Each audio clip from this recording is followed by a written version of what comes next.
Las infecciones del sistema nervioso central podemos organizarlas según la topografía de la lesión, los microorganismos que la producen, la edad y el estado inmunológico del hospedero. Como vemos en esta diapositiva, según la topografía de la lesión, podemos hablar si la infección ocurre en el espacio subaracnoideo, en meningitis. Si ocurre en el encéfalo, o sea, en el tejido cerebral, encefalitis. Si hablamos de que compromete médula y raíces nerviosas, mielitis. Cuando hablamos de la topografía de la lesión, vamos a hablar de las manifestaciones clínicas que produce en el paciente. Cuando hablamos de lesión ocupante, también hablamos de las diferentes manifestaciones clínicas. Un absceso de cerebro, un empiema subdural y un empiema epidural. Ahora, tanto las meningitis, las encefalitis, las mielitis, los abscesos de cerebro, el empiema subdural y el empiema epidural pueden ser producidos por bacterias, por parásitos o por hongos. Los virus en general producen meningitis, encefalitis o mielitis.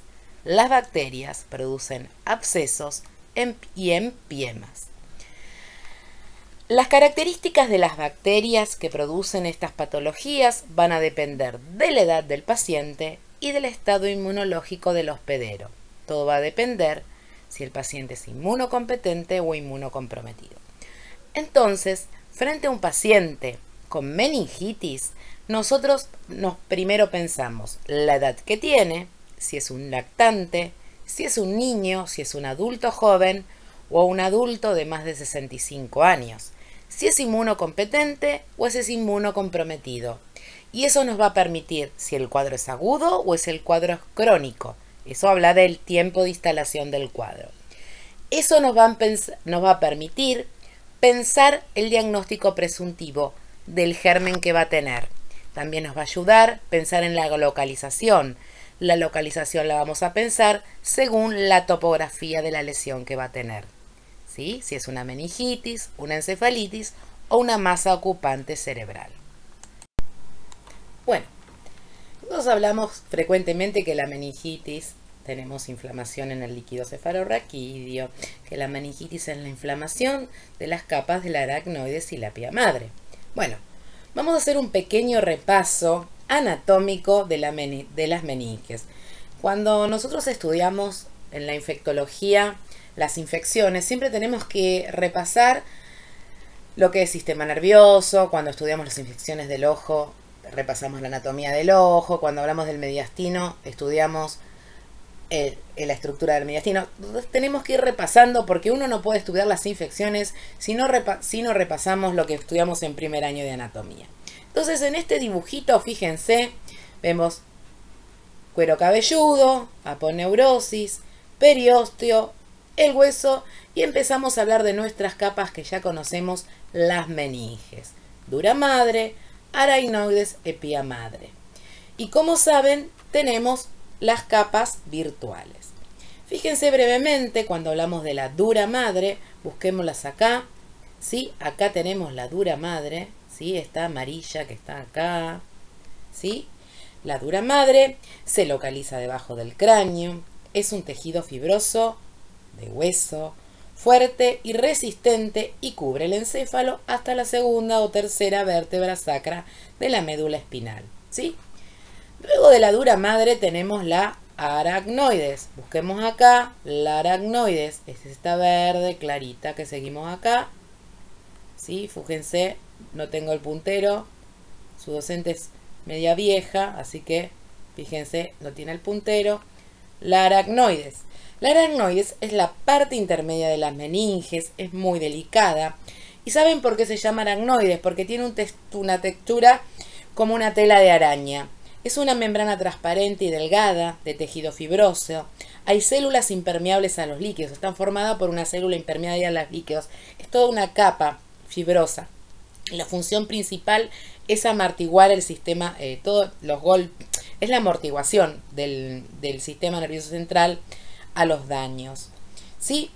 Y forma una capa interna en su interior que contiene el líquido cefalorraquídeo, que es el espacio subaracnoideo, que si lo seguimos acá, es este. ¿Lo ven? Ahí está. Acá teníamos la aracnoides y acá tenemos el espacio subaracnoideo, que como ven tiene los vasos. Acá tenemos la pía madre, que es la que vamos a hacer ahora explicar 2 segundos, que está debajo del aracnoides. O sea que viene aracnoides, espacio subaracnoides, pía madre. La pía madre cubre toda la superficie del cerebro, ¿sí? Y tenemos que está ausente solamente en las aberturas naturales que existen entre los ventrículos, ¿sí? Bien, la pía madre es la capa más próxima al cerebro. Y si se acuerdan de los viejos libros de anatomía, pía madre significa tierna madre. Como para ir recordando un poco y ser más o menos en la clase. Hablemos un poquito del espacio subaracnoideo para recordar qué es lo que nos va a llevar a la clase. Este es el espacio subaracnoideo. Acá recorre el líquido cefalorraquídeo. Se denomina espacio leptomeningio y es un espacio fino que existe entre la membrana aracnoides y la pía madre. Tiene los cordones aracnoideales, las estructuras nerviosas y las estructuras vasculares, ¿sí? Y circula el líquido cefalorraquídeo. Entonces, su inflamación acá, ¿sí? Y el edema de las células es lo que se va a producir en la meningitis. Bueno, esta era la idea de poder repasar las estructuras de las meninges. Bueno, meningitis entonces es la inflamación de las leptomeninges, la pía madre y la aracnoides con afectación del líquido cefalorraquídeo que ocupa el espacio subaracnoideo. Esto puede ser ocasionada por la presencia de patógenos y la respuesta inflamatoria.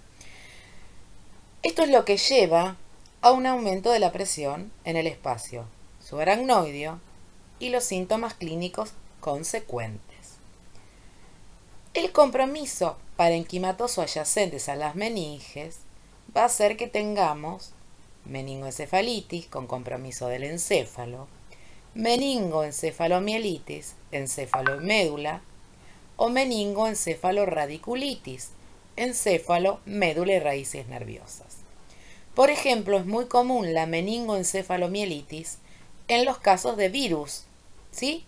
Por ejemplo, enterovirus o herpes virus. En el caso, por ejemplo, de toxoplasmosis, en el paciente inmunocomprometido VIH, podemos tener meningoencefalitis. También está en la reactivación por T. cruzi en el paciente trasplantado o HIV con reactivación. Como podemos ver acá, tenemos el pacientito con meningitis, el espacio subaracnoideo normal, ¿sí? El cerebro, la pía madre, ¿sí? Y el líquido cefalorraquídeo es claro, es cristal de roca. Cuando uno lo ve, se lo toma el paciente, es transparente, uno puede ver atrás del tubo, si tiene un tubo de vidrio, ¿sí? Uno ve atrás, puede ver atrás tranquilamente porque es transparente. Miren el edema que hay en el espacio subaracnoideo en el paciente que tiene meningitis, ¿sí? Y puede haber incluso edema del tejido cerebral subyacente cuando tenemos meningitis. Y la clasificación es en meningitis bacteriana y meningitis asépticas y las meningitis crónicas. Fíjense que las meningitis bacterianas son una emergencia infectológica que presentan mayor morbimortalidad, ¿sí? Requieren un diagnóstico rápido y un tratamiento inmediato para evitar una evolución fatal con secuelas irreversibles. La tasa de mortalidad llega a un 25% y la de morbilidad un 60%. Tiene un líquido cefalorraquídeo turbio, ¿bien? Cuando uno toma la muestra al paciente y lo pone, ¿sí? Uno no puede ver lo que hay detrás. Uno de los gérmenes más frecuentes de la meningitis bacteriana es el meningococo, el Neisseria meningitidis o el neumococo, ¿no? Streptococcus pneumoniae. Cuando uno tiene un paciente que sospecha meningitis por la clínica, tiene fiebre, cefalea, signos meningios, y uno no le puede tomar la muestra por punción lumbar, tomar una muestra de líquido cefalorraquídeo, uno lo que hace es tomar el hemocultivo y ya estar administrándole los antibióticos endovenosos. Es una emergencia infectológica. La demora del inicio del tratamiento antibiótico incide en la mortalidad del paciente. Uno no puede dejar que el paciente esté 5 horas en una camilla esperando ser evaluado, ¿sí? ¿Qué pasa con las meningitis asépticas? Las meningitis asépticas, las famosas meningitis de líquido cefalorraquídeo claro, son procesos infecciosos que afectan las envolturas de las meninges, y el término de aséptica hace referencia a la ausencia de microorganismos en la tinción de Gram. Nosotros en las meningitis bacterianas, cuando hacemos la tinción de Gram del líquido cefalorraquídeo, vamos a ver bacterias, cocos, bacilos, ¿sí? Acá en las meningitis asépticas tenemos ausencia de bacterias en la tinción de Gram y los cultivos son habitualmente negativos en el líquido cefalorraquídeo. Los pacientes van a tener fiebre, síntomas meningios, y el líquido cefalorraquídeo, el físico-químico del líquido cefalorraquídeo, va a tener pleocitosis, es decir, aumento de células en el líquido cefalorraquídeo, a predominio de linfocitos.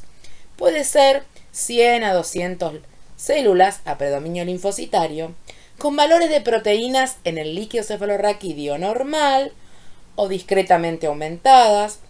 La glucosa va a estar normal o aumentadas y el líquido cefalorraquídeo va a ser claro. Tienen una evolución con menor mortalidad. Otra cosa, hay causas no infecciosas de meningitis aséptica. Por ejemplo, las meningitis asépticas por antibióticos, por enfermedades autoinmunes, por enfermedades oncológicas. Cuando hablamos de meningitis asépticas infecciosas, en general, como son de causa viral, ¿sí?, son precedidas ¿de qué? De un cuadro de vías aéreas superiores, de un cuadro diarreico o de un rash cutáneo. Tienen una distribución estacional. ¿Qué pasa con las meningitis crónicas? Las meningitis crónicas son pacientes que tienen cuadros meningios crónicos, ¿sí?, y alteraciones en el líquido cefalorraquídeo subsecuentes que tienen de evolución 3 a 4 semanas. La epidemiología está primero en el diagnóstico presuntivo. Ustedes saben que en microbiología tenemos el diagnóstico presuntivo y el diagnóstico confirmatorio microbiológico. El diagnóstico presuntivo, a la cabeza está la epidemiología, ¿sí?, las manifestaciones clínicas, el laboratorio y el diagnóstico por imágenes. Y dentro del laboratorio del diagnóstico confirmatorio tenemos el diagnóstico microbiológico, que puede ser directo, que es identificar al microorganismo, o el diagnóstico indirecto mediante la detección de anticuerpos. La epidemiología es fundamental en el diagnóstico epidemiológico, porque si no lo tenemos en cuenta, nunca vamos a pensar ningún microorganismo, ningún diagnóstico alternativo. Y si nosotros no pensamos el microorganismo, nunca vamos a tratar de identificarlo.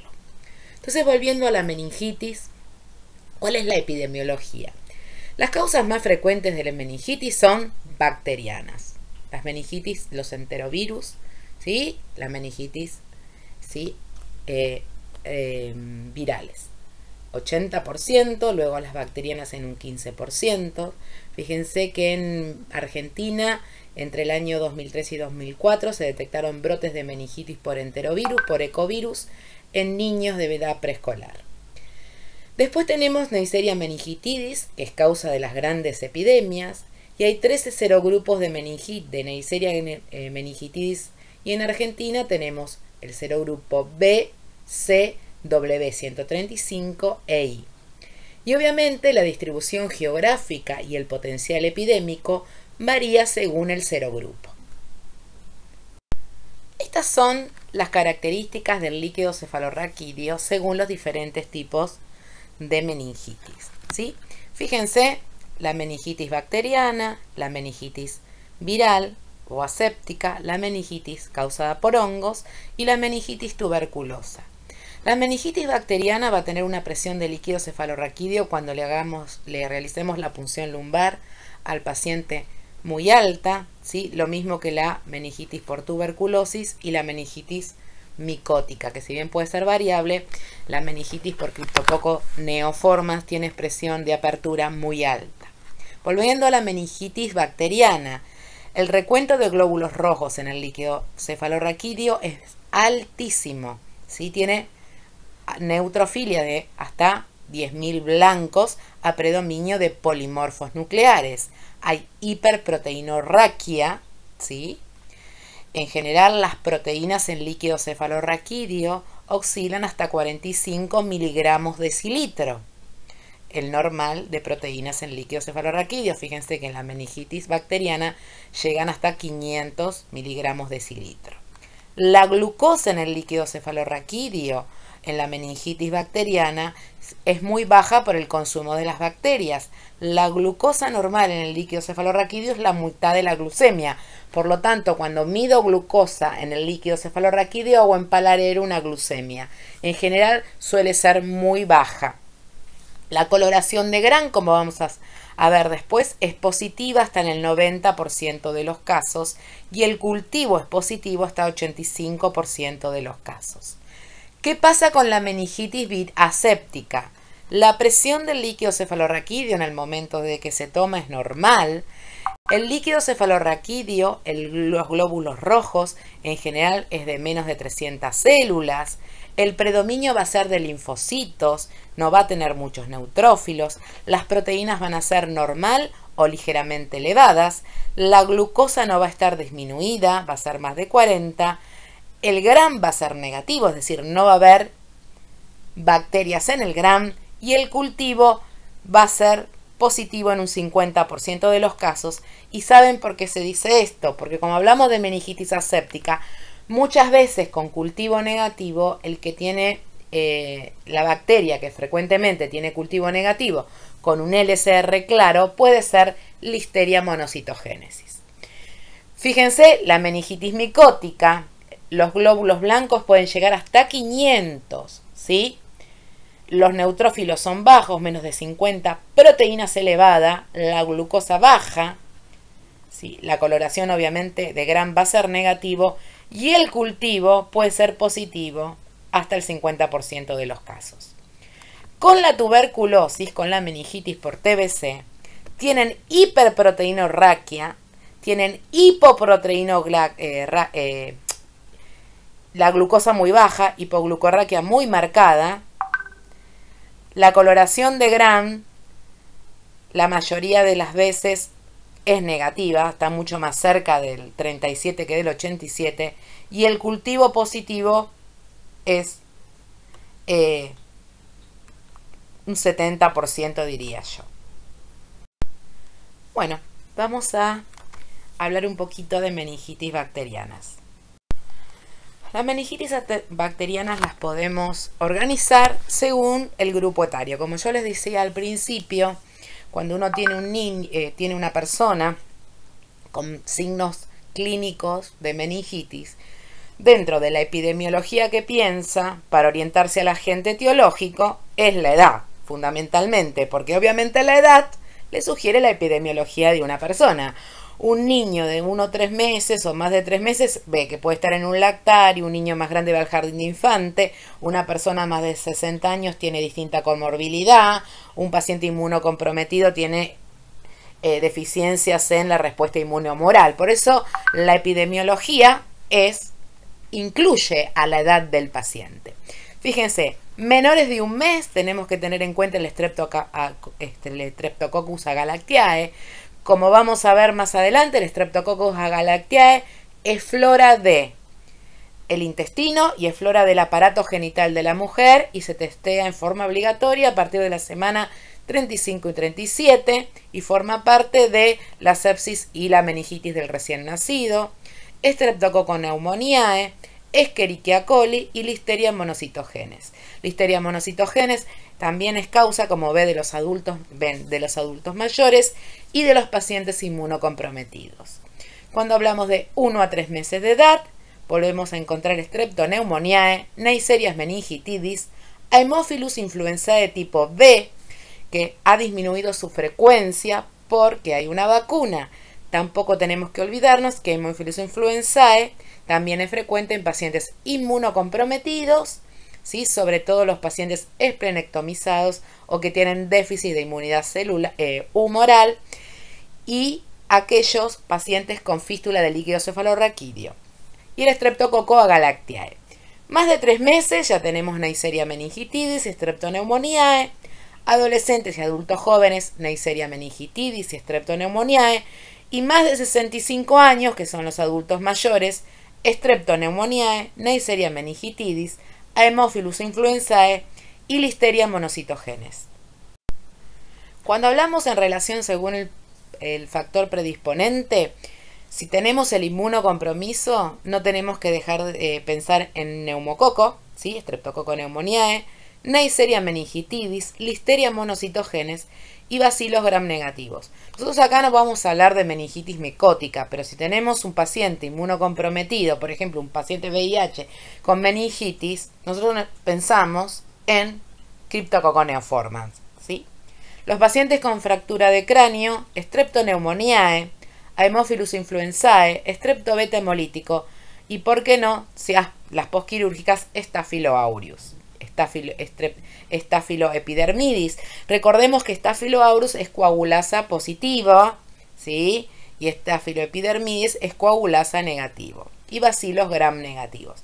Fíjense la amplia epidemiología que nosotros tenemos que tener en cuenta cuando tenemos un paciente con meningitis. Por eso uno tiene que interrogar los distintos factores de riesgo y la epidemiología para decidir cuál es el tratamiento empírico inmediato que tenemos que poner a un paciente. Por eso el interrogatorio es fundamental para conocer la epidemiología del paciente. La toma de muestra, la recolección de la muestra, ¿sí? Y el traslado de la muestra es de suma importancia para el diagnóstico, ¿sí? Es lo que tenemos que tener en cuenta en esta parte de nuestra formación. Bueno, vamos a repasar un poco la patogenia de meningitis bacteriana. Ustedes saben que tanto en la Neisseria meningitidis como neumococo colonizan la vía aérea del tracto respiratorio superior. Algunas de las cepas son patógenos, ingresan por nasofaringe, se producen bacteriemia e invaden las meninges. Una vez que invaden las meninges, la invasión, activan toda la respuesta inmune. Tenemos liberación de citoquinas y sustancias proinflamatorias. Todo esto nos lleva a un aumento de la permeabilidad de la barrera hematoencefálica con edema vasogénico. Aumentan, ¿sí?, el espacio de las células de la barrera hematoencefálica con edema, ¿sí?, intercelular. Hay aumento de la entrada de polimorfos nucleares e inflamación, edema intersticial, vasculitis cerebral y edema citotóxico. Hay aumento, todo esto nos lleva a un aumento de la presión intracraneal, ¿sí?, y disminución de la presión de perfusión. Todo esto que nos lleva a disminución del volumen sanguíneo. Hay disminución de presión de perfusión cerebral con isquemia, liberación de aminoácidos excitatorios, por ejemplo, el GABA y el óxido nítrico, con injuria neuronal y muerte neuronal, es decir, con apoptosis. Esta es la fisiopatogenia de lo que es la meningitis bacteriana. Acá podemos ver cómo, por ejemplo, los meningococos ingresan a la barrera hematoencefálica. Pueden hacer ingreso por transocitosis, pueden romper y atravesar las uniones estrechas intercelulares o infectan monocitos que atravesan la barrera. Está demostrado que todo el aumento de citoquinas lo que hace es aumentar la permeabilidad de las membranas de la barrera hematoencefálica. Y todo esto, ¿sí?, permite que el meningococo atraviese con mucha mayor facilidad la barrera hematoencefálica. Como pueden ver, miren cómo la membrana hace microarreglos, ¿sí? Hace las vesículas e ingresan los diplococos gram negativos, ¿sí? Vamos a ver la epidemiología de la enfermedad meningocócica. En el mapa verde podemos ver la distribución de los distintos serogrupos de meningococo. En el mapa del lado derecho vamos a ver el cinturón africano de la meningitis, ¿sí? El serogrupo A es el que produce las epidemias en África, el serogrupo B y C en Europa y América. Fíjense que el serogrupo W135 es uno de los más frecuentes en Argentina.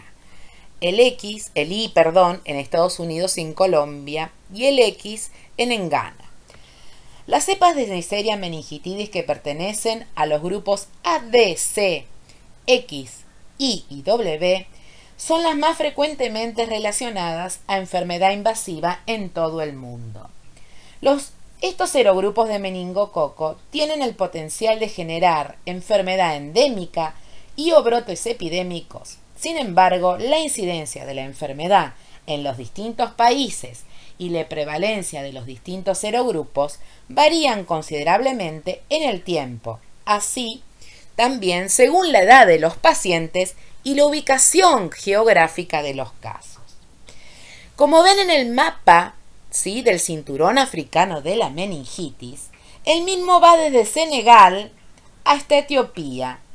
Esta región es el lugar que se considera con mayor incidencia anual de la enfermedad meningococo en el mundo.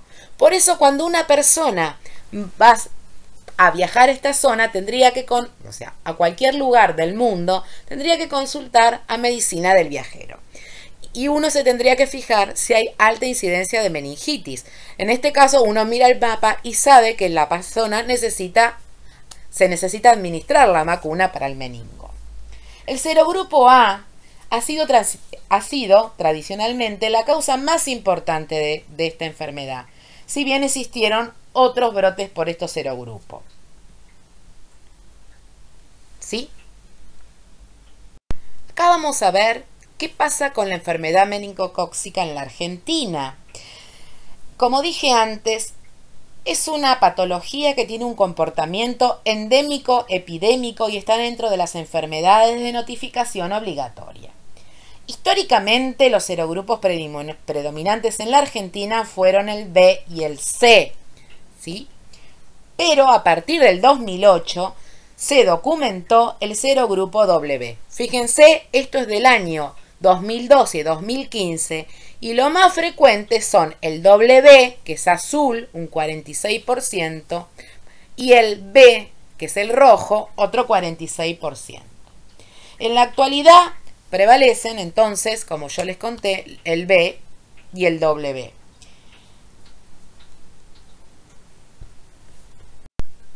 Bien, vamos a mirar un poquito la estructura de Neisseria meningitidis para entender su patogenia. Miren que su estructura antigénica está dada por el polisacárido capsular, que da los serogrupos, ¿sí? Los lipo-oligosacáridos, que son los inmunotipos, y la proteína de membrana externa, las OMP, serotipos y subtipos. Los distintos factores de virulencia son los piloids, que se adhieren a las células y produce la actividad antifagocítica, los LPS, ¿sí?, que son los responsables del shock endotóxico, la inmunoglobulina A proteasa, que invade a las mucosas y rompe la IgA, y la cápsula, que es la responsable de la adherencia y la actividad antifagocítica. Recordemos que Neisseria meningitidis es un diplococo gram negativo, anaerobio e inmóvil. Por eso que si la bacterióloga en el líquido cefalorraquídeo, en el gram, me dice diplococo gram negativo, yo voy a pensar, si es líquido cefalorraquídeo, que es un meningo. Ahora, si tengo una secreción uretral, ojo, uretral, voy a pensar que es un gonococo. Bueno, seguimos con meningo. Su envoltura celular miremos el dibujito, se compone de 3 elementos. La membrana externa con proteínas, ¿sí? Membrana citoplasmática y una pared celular con peptidoglicanos, ¿sí? Las formas invasoras poseen una cápsula pilis o fimbrias. Los pilis o fimbrias recuerden que son lo mismo. El meningo posee complejos de requerimientos nutricionales para subsistir y son susceptibles al calor, al frío, a la luz solar y al pH adverso. La cápsula polisacárida es la que nos permite dividirlo en 13 serogrupos, designados por la letra A, B, C, D, X, Y, Z, 29E, W, 135, H, I, K y L. Los serogrupos que se relacionan con enfermedad en seres humanos son el A, el B, el C, el Y y el W 135. ¿Sí? Por A y por B, ¿sí? Por A y por B de las porinas se definen los 20 serotipos y sus serotipos conocidos. ¿Sí? La cápsula polisacárida, que es la que nos permitió además dividir por serogrupos, ¿sí? Tiene actividad para evadir la fagocitosis y sobrevivir a la desecación de la mucosa nasofaringea de los pacientes colonizados. Repasando, los 13 serogrupos más frecuentes, se basa entonces la clasificación en la reactividad inmunológica del polisacárido capsular, que es la base del desarrollo de las vacunas actualmente disponibles. Bueno, ¿cuál es la patogenia? Nosotros hablamos que la mayoría de los pacientes están colonizados, pero hay algo muy importante. No todos están colonizados con cepas patógenas. Lo que se vio es que en los brotes de meningitis, ¿sí?, la mayoría están colonizados con cepas no patógenas.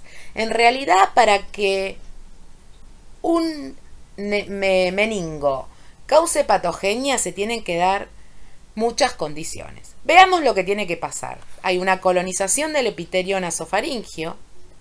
Se tiene que, miren, estos con pelitos acá, que son las fimbrias, los diplococos gram negativos, tienen que atacar el epitelio nasofaringio, tienen que atravesar el citoplasma, tiene que haber ruptura del citoplasma, llegar a la submucosa, ¿sí?, hacer bacteriemia, resistir a la fagocitosis, ¿sí?, a la actividad bactericida del suero, invadir al sistema nervioso central, producir respuesta inflamatoria y así la meningitis.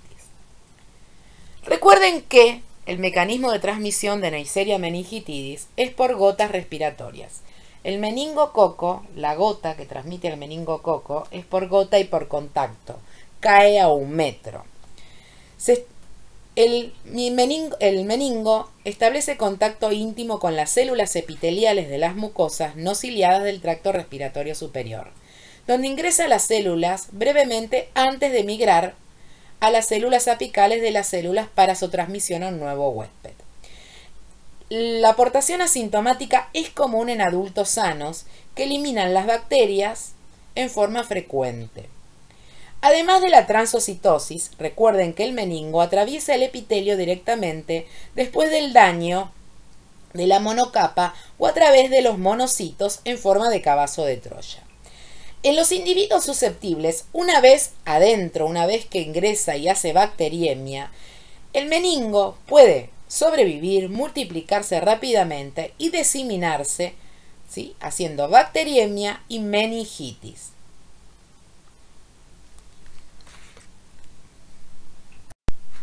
Siguiendo con la patogenia, ¿cuáles son las condiciones para la enfermedad invasora del meningococo? La exposición a la cepa invasora, colonización de la mucosa nasofaringea, pasaje a través de las mucosas y que supervivencia de la bacteria en circulación. ¿Sí?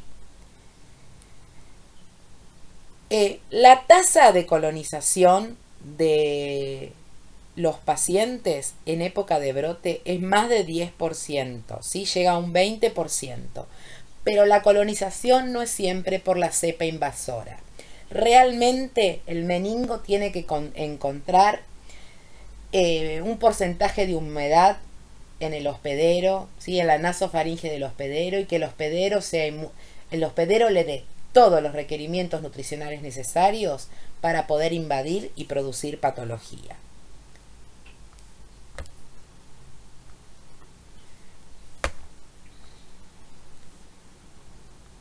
¿Sí? Los pilis son los primeros que se unen a las células epiteliales del tracto respiratorio mediante los ligandos de las células fagocíticas y las epiteliales. Es importante recalcar que la nasofaringe es el único reservorio natural conocido y que la transmisión ocurre por gotitas y por exposición directa y prolongada de un portador asintomático o de un paciente enfermo por Neisseria meningitidis a una distancia de 1 metro, ¿sí? Porque la gota es pesada y cae. ¿Cuál es el cuadro clínico que produce meningococo? La enfermedad meningocócica tiene implicancias individuales y comunitarias y puede presentarse de distintas formas clínicas, independientemente del estado de salud de los pacientes. Puede ser un síndrome de febril sin foco hasta un cuadro de shock séptico fulminante, que puede ir por meningitis, sepsis, neumonía, artritis y pericarditis. La letalidad general de la enfermedad meningocócica invasora va del 8 al 14% y entre un 5 a un 15% cuando se presenta como meningitis, ¿sí? Puede ser bacteriemia sin sepsis, meningococcemia sin meningitis, meningitis con o sin meningococcemia, meningoencefalitis y, como dije antes, otros cuadros sin meningitis. La meningococcemia crónica ocurre en pacientes con ciertas situaciones como déficit de complemento, C5, C9, deficiencia de C3 y properdina, asplenia anatómico-funcional, hipogamaglobulinemia o VIH, ¿sí? Y estos pacientes tienen fiebre, lesiones cutáneas, compromisos oculares y tienen hemocultivos positivos, ¿sí? Para meningococo y no tienen meningitis. Por eso es importante a los pacientes con asplenia o inmunocomprometidos vacunarlos para el meningococo. La enfermedad severa, la meningococcemia severa, produce necromorragia de las glándulas suprarrenales, coagulación intravascular diseminada, ¿sí? Isquemia y falla multiorgánica, ¿sí? Estos son los casos más severos que uno puede ver en los pacientes. Esto es lo que hablábamos un poquito antes sobre la colonización. El hombre es el único reservorio. La transmisión es de persona a persona mediante gotas. Fíjense, entre un 10 a un 30% de las personas jóvenes está colonizados. En las epidemias puede llegar hasta el 70% la colonización. Y la duración va a depender del huésped y del serotipo. 9 de 10 cepas son consideradas no patógenas, ¿sí? La portación actúa como reservorio de la enfermedad, pero estimula la inmunidad en el huésped. Y fíjense, los grupos de riesgo es el tabaquismo, las infecciones respiratorias, el sexo masculino y las poblaciones cerradas. Pasamos a otra bacteria también frecuente en meningitis, y esta la podemos ver en niños y en adultos mayores o no. Estreptococo, el neumococo. El neumococo forma parte de la flora normal de las vías aéreas superiores, de la nasofaringe. Coloniza el 10% de los adultos sanos y del 20 al 40% de los niños sanos durante los meses de invierno. Es un patógeno casi exclusivamente humano y la vía de transmisión es por vía respiratoria. Observen la pirámide. Los casos más frecuentes son las enfermedades no invasoras, rinosinusitis, otitis media. Después siguen las enfermedades no invasoras como neumonía, y cuando nosotros hablamos de enfermedades invasoras hablamos de bacteriemia y de meningitis, ¿sí? En general, las enfermedades severas aparecen en pacientes con comorbilidades, pacientes asplénicos, pacientes inmunocomprometidos, pacientes con déficit de la inmunidad humoral, pacientes con diabetes mellitus, pacientes con insuficiencia renal, alcohólicos o desnutridos, ¿sí? Acá podemos ver que el neumococo es un comensal, estamos colonizados, ¿sí? Epitelio de la nasofaringe, se transmite por contacto interhumano. En general siempre hay un antecedente de una sinusitis, una otitis media o el paciente se broncoaspira y hace neumonía. Después bacteriemia y después hace una decimación secundaria. Fíjense, este dibujo es muy claro. Factores de riesgo para la enfermedad neumocóxica invasiva son las extremidades de la vida, la asplenia, el alcoholismo, la diabetes, los antecedentes de un cuadro viral previo, alteraciones de la inmunidad, infección por VIH y adquisición de una cepa virulenta.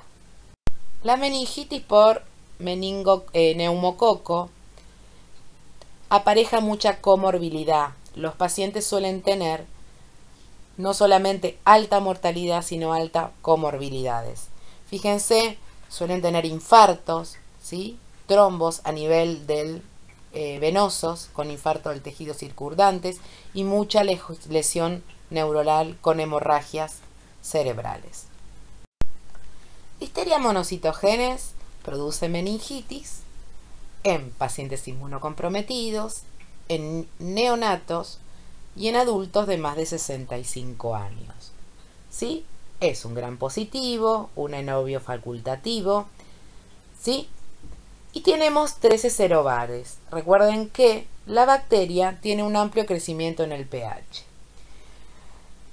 Lo más característico es que se transmite por consumo de alimentos contaminados por el bacilo. Todo tipo de alimentos, el reservorio son los animales. O sea que alimentos de origen animal más cocidos, peces, crustáceos o cualquier producto lácteo no pasteurizado. ¿Sí?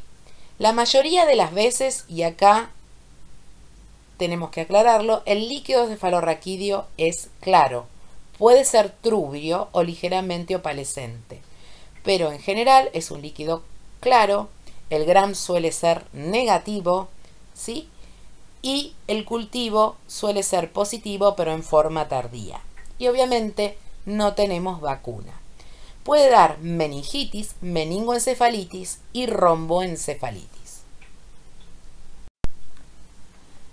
Acá tenemos brevemente una diapositiva de patogenia cuando tenemos la invasión de listeria, ¿sí?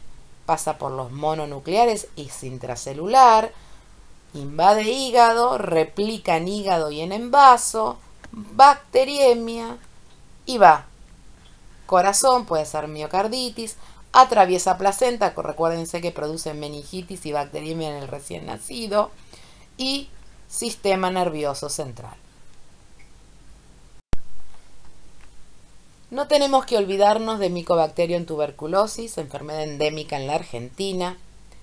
La TBC tiene que estar siempre como diagnóstico alternativo. El diagnóstico es muy difícil. Es siempre secundaria una lesión de otro órgano, ¿sí? En general en el pulmón, y acompaña una primoinfección, a una tuberculosis reciente o una TBC miliar. No siempre el paciente es inmunocomprometido. Y es muy común ver que la lesión pulmonar no presenta actividad.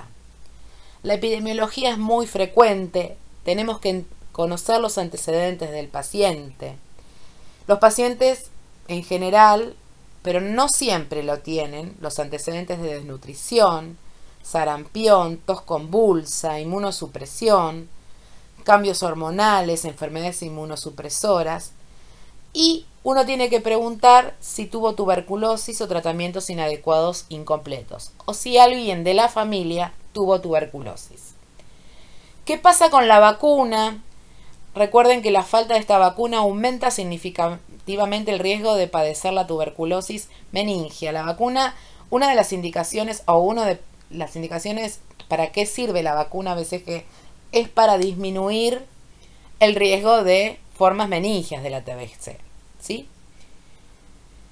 Y tener en cuenta los antecedentes socioambientales. La TBC meningia tiene una forma crónica, una evolución crónica, un líquido cefalorraquídeo con pleocitosis, hipoglucorraquia, ¿sí? E hiperproteinorraquia.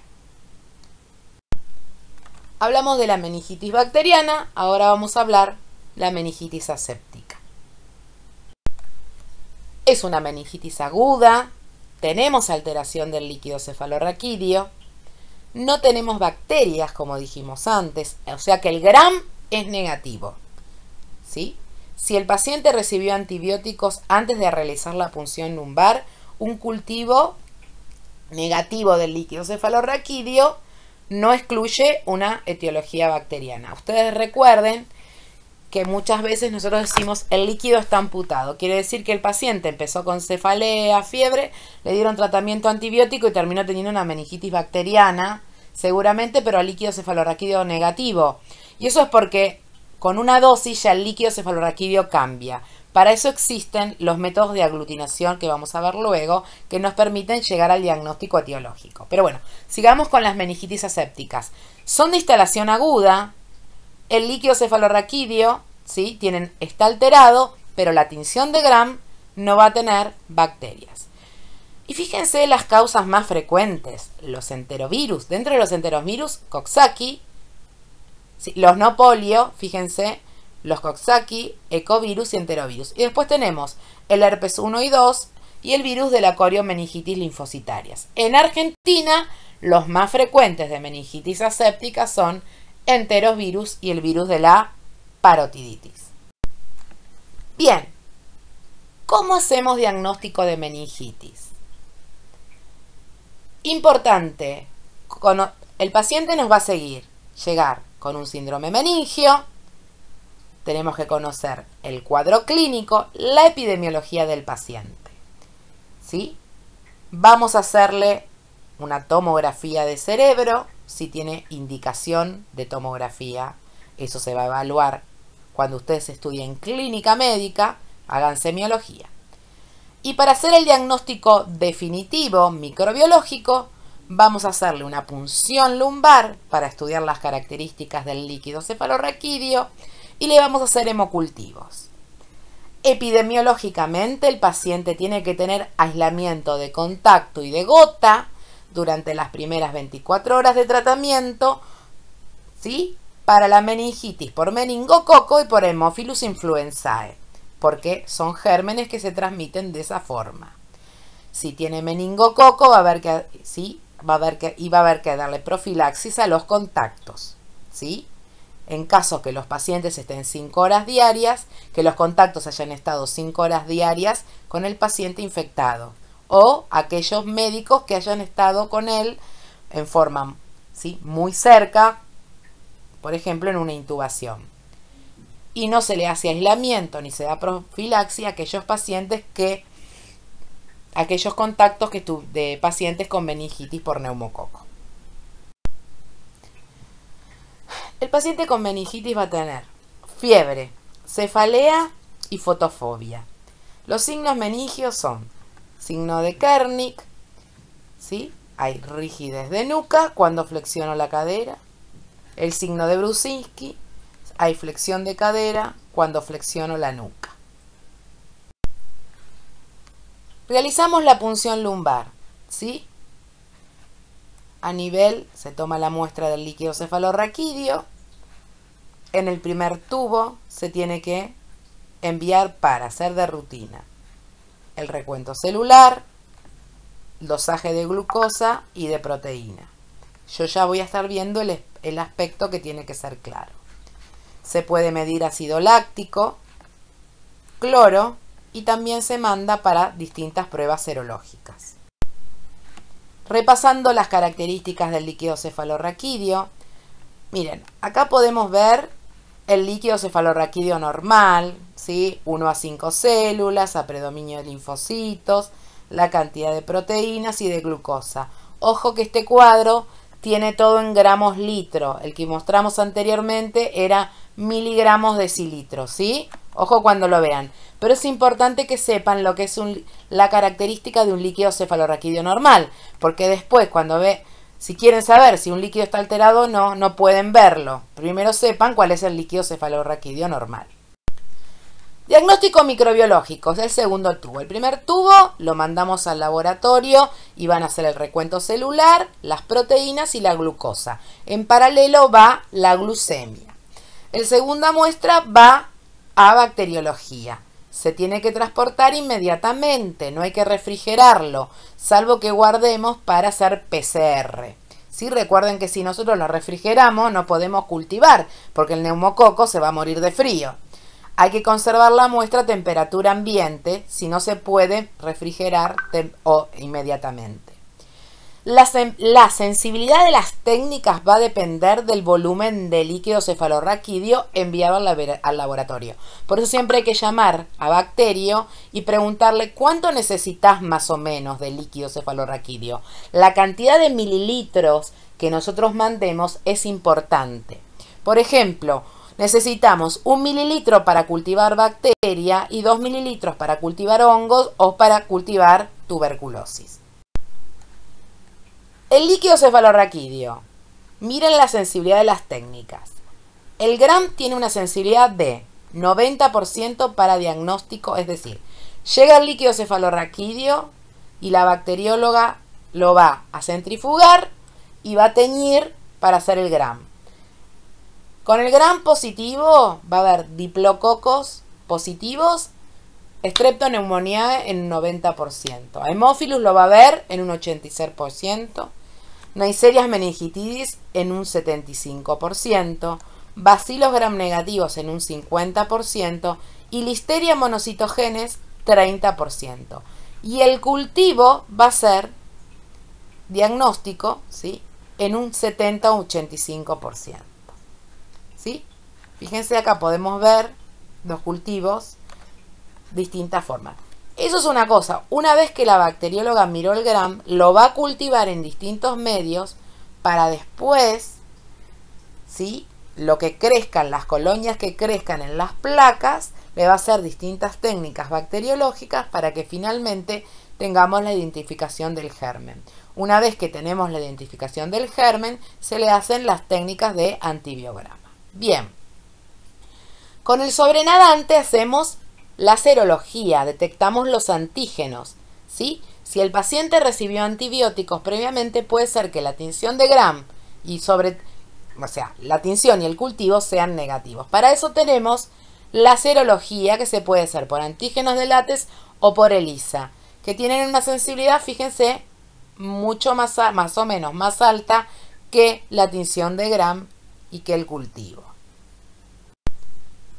La detección entonces de los antígenos capsulares puede ser por contrainmunoelectroforesis, por coaglutinación y aglutinación de látex y por ELISA también. Tienen indicación cuando el GRAM y el cultivo bacteriano es negativo en un paciente que recibió antibióticos, en meningitis por neumococo, Haemophilus y Neisseria meningitidis. Con respecto al tratamiento antibiótico, cultivo negativo y los antígenos bacterianos son detectados a 3 a 10 días de iniciado el tratamiento antibiótico. Nosotros también ahora tenemos como alternativa hacer PCR, ¿sí?, que es un poquito más cara, pero se puede usar si no tenemos disponible la detección de antígenos bacterianos. Acá tenemos, como pueden ver, distintas placas y el GRAM de las distintas bacterias, ¿sí? Escherichia coli. Acuérdense que estos son los neonatos. Haemophilus influenzae. Miren. Los bacilos. ¿Sí? Streptoneumoniae. Miren los diplococos. Es trabajo de laboratorio. El diagnóstico de meningitis virales se hace habitualmente por PCR en el líquido cefalorraquídeo, ¿sí? Así que la mayoría de las veces ese líquido va refrigerado cuando se guarda. Siempre uno guarda un tubo pensando que va a ser técnicas de biología molecular, así que lo tiene que refrigerar a menos 20. Bueno, para terminar la clase, esto lo vamos a ver en la teórica de vacunas. Recuerden que dentro de prevención tenemos las vacunas para la Haemophilus, para meningococo y para neumococo. Tenemos las vacunas antimeningocócicas disponibles. En Argentina es la Menveo y la Bexsero. La antimeningocócica Menveo tiene los serogrupos A, C, W 135I, tienen distintos esquemas de administración según la edad y están indicados también en los pacientes asplénicos e inmunocomprometidos. La antimeningococo B salió hace poquito y tiene también, se le puede dar a los niños y a los pacientes a partir de los 13 años. Con respecto a la vacunación para el neumococo, va a depender si es mayor o menor de 65 años. Los menores de 65 años se vacunan solo los que tienen comorbilidades, como vamos a ver luego, que son los pacientes EPOC, los pacientes con cardiopatía, los pacientes con inmunodeficiencia. Esos pacientes se les dan un esquema de vacunas, que primero se le da la vacuna conjugada de 13 serotipos y luego se da la vacuna de polisacáridos de 23 serotipos. A los mayores de 65 años se les da también esas dos vacunas. Así que lo que hace la vacunación para el neumococo es prevenir las formas invasivas de la enfermedad neumocócica. Bueno, hemos terminado la clase, así que esperemos vernos próximamente y que todos estemos bien. Quédense en su casa y colaboremos todos juntos a poder pasar esta pandemia. Un beso grande.